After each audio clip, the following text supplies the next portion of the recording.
لقد كان لكم في رسول الله أسوة حسنة لمن كان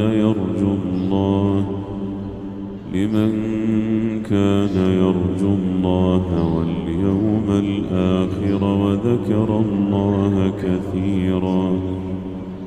ولما رأى المؤمنون الأحزاب قالوا هذا ما وعدنا الله ورسوله وصدق الله ورسوله وما زاد